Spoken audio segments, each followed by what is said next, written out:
So what if it was revealed that the founder of one of the world's most iconic luxury watch brands was secretly helping the Nazis in World War II? That's a shocking allegation now surfacing about Hans Wilsdorf, the man behind Rolex, and I'm going to go through it all in today's video. But before we dive in, if you're new to the channel, my name's Simon and I mostly talk about watches. Now those of you who have been following the channel will know that there hasn't been much content out for the last few months, and that is because earlier this year I relaunched an old Swiss watch brand, MONCEAU. I released this, the Model 1, on Kickstarter in June, and I'm delighted to say that after a successful Kickstarter campaign, the first Model 1s are now in production. Now if you missed out on the Kickstarter campaign, the good news is that there's a small quantity of Model 1s available over at MONCEAUwatches.com for delivery in December. I'll leave a link to the website down in the description, as well as an exclusive voucher code for Escapement 24 subscribers. Now, back to the story that I want to cover in today's video, and it's a big one. So Rolex was founded by Hans Wilsdorf, and as many of you will know, Rolex today is still owned by the Hans Wilsdorf Foundation. He was born in 1881 in Bavaria, Germany. Orphaned young, he moved to Switzerland and then to London, where he worked in hat and garden in the watch trade. In 1905, he co-founded a company with his brother-in-law, Alfred Davis, called Wilsdorf and Davis. But in 1908, they registered the brand name Rolex, which was short, catchy, and easy to say in any language. Rolex quickly earned a reputation for precision and innovation, and after World War I, it moved its headquarters to Geneva, Switzerland. By 1945, Wilsdorf created the foundation that still today bears his name. And when he died in 1960, he left most of his fortune to the foundation to support charitable causes. But behind that philanthropic image, could Hans Wilsdorf have been hiding a darker secret?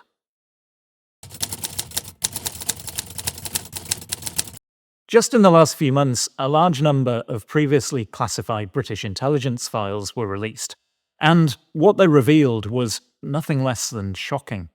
In August, the Telegraph newspaper here in the UK ran a story claiming that these MI5 files from the 1940s showed that at the time the British intelligence services were highly suspicious of Hans Wilsdorf. One MI5 file from 1943 reveals that the intelligence agency were monitoring Rolex's activities here in the UK and suspected Wilsdorf of espionage on behalf of the enemy. The documents frequently describe him as well known for his political sympathies towards the Nazi regime and a potential threat to Allied interests during World War II. The British consul in Geneva reported that Wilsdorf had strong Nazi sympathies and that his brother Karl was likely working in Nazi propaganda under Joseph Goebbels. And around the same time, Swiss federal police were surveilling Wilsdorf due to concerns that he might be spreading Nazi propaganda globally. Suspicions about Wilsdorf grew to the point where, in 1941, the Ministry of Economic Warfare considered blacklisting him. But they didn't. Why? Well, because Wilsdorf was considered too valuable to British Empire trade. Over recent decades, Rolex has built its brand with incredible marketing, but it now seems that that was nothing new for the five-pointed crown. The Telegraph article goes on to state that in the 1940s, perhaps because he knew he was under suspicion by the British authorities, and maybe as a way of trying to prove that he was firmly on the side of the Allies, Wilsdorf sent Rolex watches to British prisoners of war. But was this really a noble gesture?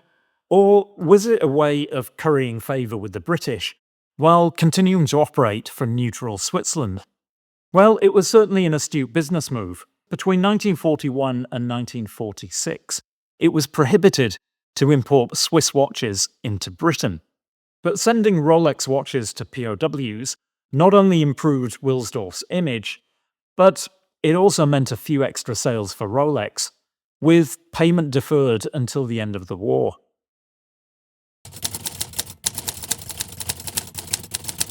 So was Wilsdorf a Nazi, a spy, or just an astute businessman trying to navigate through turbulent world events? Was he just a victim of wartime paranoia?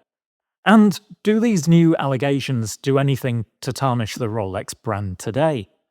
Well, the files don't contain any actual proof that Wilsdorf was spying for the Third Reich. They do suggest that he was believed to be a Nazi sympathizer, but this wasn't all that uncommon in Britain at the time. During the pre-war years and beyond, many in the British establishment, high society figures, and even politicians were sympathetic to Adolf Hitler and his Nazi party, and many even wanted Britain to broker a peace deal with Nazi Germany. One of those was King Edward VIII, who abdicated the throne in 1936 after marrying Wallis Simpson. He was known to be close to many senior Nazi party figures, and there are photographs of him inspecting SS troops on parade, and others where he's pictured standing next to Hitler himself. Declassified Russian intelligence files show that during World War II, the Soviets suspected that the Duke of Windsor, as he came to be known, was passing wartime secrets to the Nazis. But he wasn't the only member of the British aristocracy with similar connections. The late Prince Philip, husband to our late Queen Elizabeth II, had 4 sisters, 3 of whom married prominent members of the Nazi Party.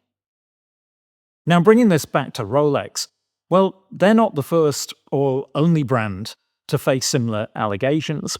In fact, many of the most iconic and famous luxury brands that we hold in high regard today have historic connections that go back to Nazi Germany, and it doesn't seem to have tarnished their image. Hugo Boss was a member of the Nazi Party from 1931, and it was his company that made the uniforms for the SS and the Hitler Youth. Volkswagen was founded by the Nazi Party in 1937, and its first model, the VW Beetle, was designed by well-known Nazi Party member Ferdinand Porsche. Yes, that Ferdinand Porsche. Under the close guidance of the Führer himself. Oh man, when we start digging, this is just crazy. Now I've got a coffee machine made by Siemens, but it turns out that during the Second World War, Siemens were using forced labour from the concentration camps. And in 2002, it came under controversy by trying to trademark the name Zyklon for a range of home products, a name that's remarkably similar to Zyklon B, the poison gas that was used in the Nazi death camps. Then there's NASA. Now, in 1945, at the end of the Second World War, the CIA famously rounded up all of the leading German rocket scientists and eventually put them to work in very highly paid jobs, working in NASA on the Apollo space program. Most notable among these is Wernher von Braun, who, prior to designing and developing the Saturn V rocket, well, he developed the V1 and V2 rockets that caused so much destruction to London and many other European cities. So with all that in mind, these new revelations probably aren't going to keep the Rolex executives awake at night. But what, if anything, has the company had to say on the matter? Well, Rolex has recently released an official statement acknowledging the existence of these declassified documents. In the statement, it says that the company has launched an official investigation, led by a noted Holocaust historian, to determine whether Hans Wilsdorf had any Nazi ties. But so far, no official findings have been released. Now guys, this is a really intriguing story. I really enjoyed researching it, and I'd love to get your take on it. If these allegations are proven, would it change your view of Rolex and how you see the brand? Or do you think the past should be left in the past? And as we're living in an era of cancel culture, well, do you think it'll make others boycott the brand? Tell me what you think in the comments, and don't forget to hit the like button if you enjoyed this video. And of course, please subscribe and hit that bell icon if you want to see more videos like this.